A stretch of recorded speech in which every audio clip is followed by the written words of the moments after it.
আজকালকার 80% রিলেশনশিপগুলো কেন ভেঙে যাচ্ছে জানেন? শুধুমাত্র ইগোর কারণে।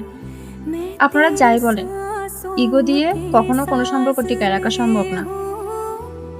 সম্পর্ক টিকায় রাখার জন্য আমাদেরকে বেহায়া হতে হয়, নির্লজ্জ হতে হয়, বেশরম হতে হয়। সবচেয়ে বড় যেটা, সেটা হচ্ছে ক্ষমা চাইতে জানতে হয়। ইগো ওয়ার্ডটা অনেক সুন্দর না?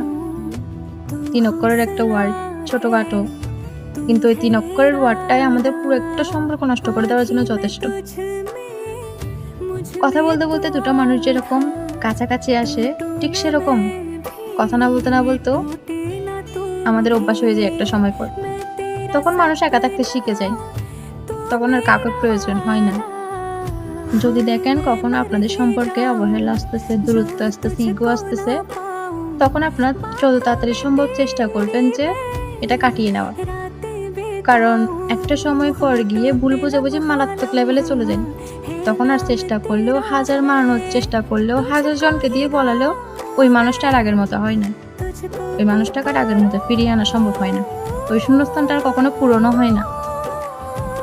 তাই চেষ্টা করবেন সম্পর্কটা বাঁচানোর।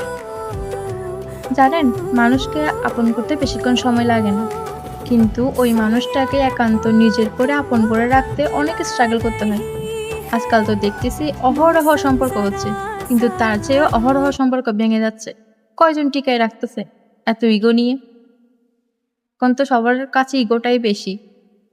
সম্পর্কটা না অনেকটা আয়নার মতো, একটু চিড় ধরলে যেরকম আয়নাটা আর আগের অবস্থায় ফিরানো যায় না, ঠিক সেরকম।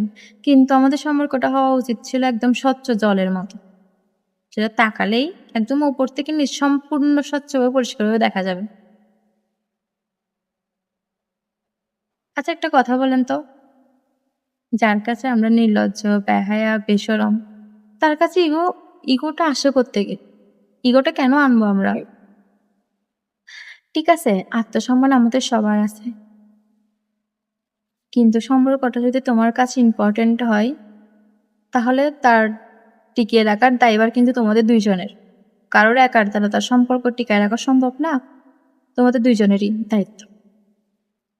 সো সম্পর্ক টিকায় রাখো, ইগোটাকে একদম বাদ দিয়ে দাও, একদম বাদ দিয়ে দাও।